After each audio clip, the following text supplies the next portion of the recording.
have been working 6 weeks at moving Emmanuel Clase, and they were in a really strong position as sellers, and they decided to sell, and that's the direction they were going, and Clase was going to be the headliner at this trade deadline for them, and they were in a great position because we have so many of the contending teams and division leading teams that were focusing on high leverage back end relievers. The Phillies, the Mets, the Dodgers, the Seattle Mariners, the Detroit Tigers.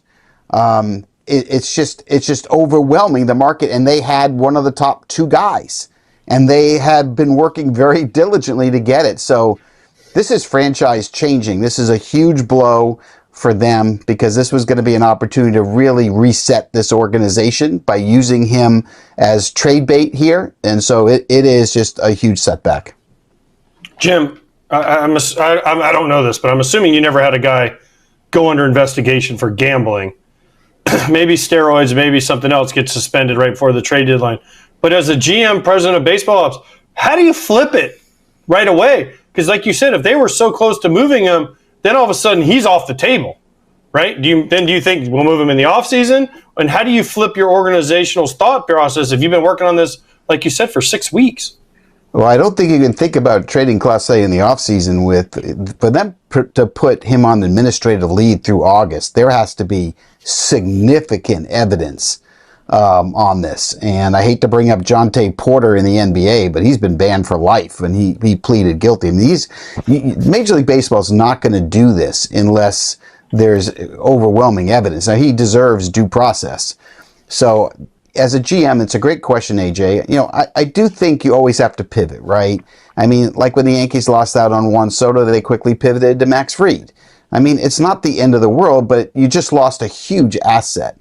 You know, you could pivot now to Cade Smith. Whatever discussions you were having regarding Clase, you know, you can now go back and offer Cade Smith instead. You're not going to get quite the same package. You're going to have to take less, but you still have to go forward.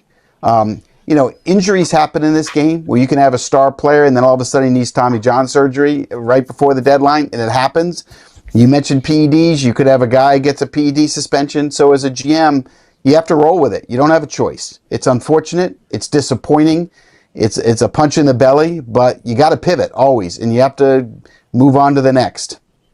So now let's look at the big picture of the reliever market, JB. What do you have for us? Who do you think is going to be the biggest name of that group to move?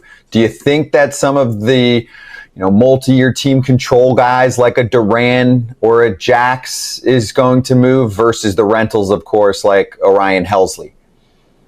Yeah, so I think it's going to be a very active market just because that's the goal that these GMs, when I talk to the GMs and I ask what your goal is, impact, high leverage reliever is what you're hearing. I just went through the teams. I don't even think I remember to mention the Texas Rangers in that, right, with Seattle.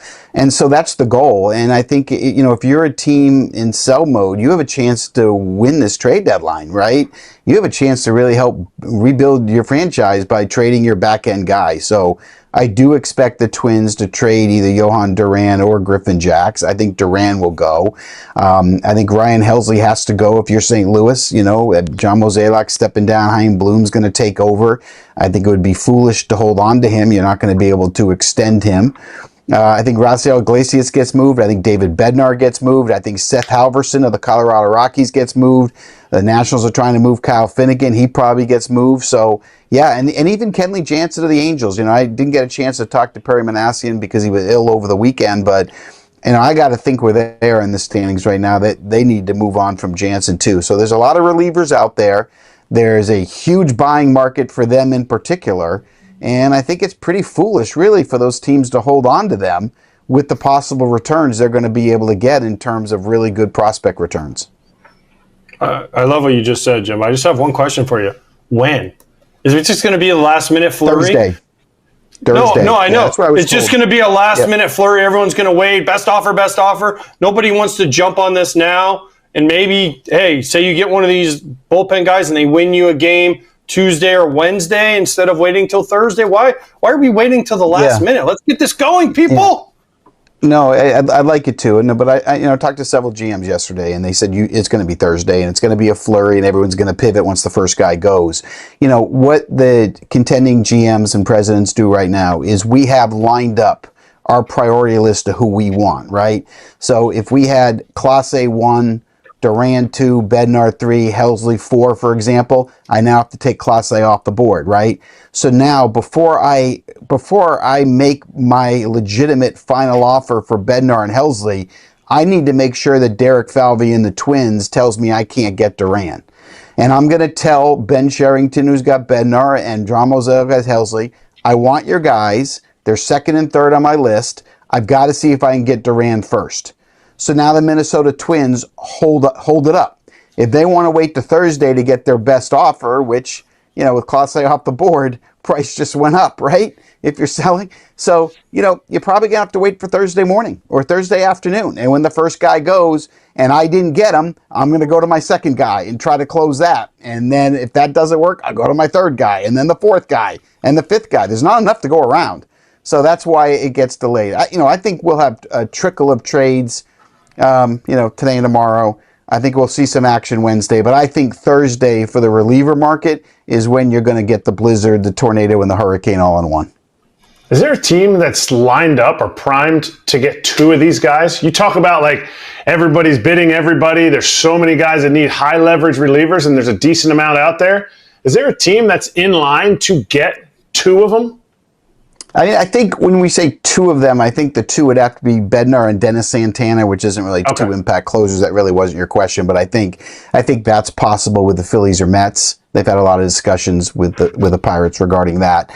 But to answer your question, no, I don't think you're going to see a team that gets Duran and Bednar or Helsley and Duran. I don't think that's going to happen because I think each team's going to do better taking advantage of who's left. I talked to Jerry Dipoto, the president of the Seattle Mariners, yesterday, and I asked him if he was done after making his great trade for Josh Naylor, and he said no. I mean, I'm going all in. I'm there. I'm going. And he's got his owners willing to spend money at this deadline. He has a farm system that's literally loaded. There's no reason why he shouldn't finish the job. And as a former major league reliever himself, that's his priority. That being said, I asked him if he was still in on Suarez, expecting a no. And he said, if I can add impact at third base, I'll do that too. So I think Seattle is going to be very, very fascinating here over the next couple of days here, without a doubt. And I also think the other two teams that are very intriguing right now are the Cubs and the Phillies.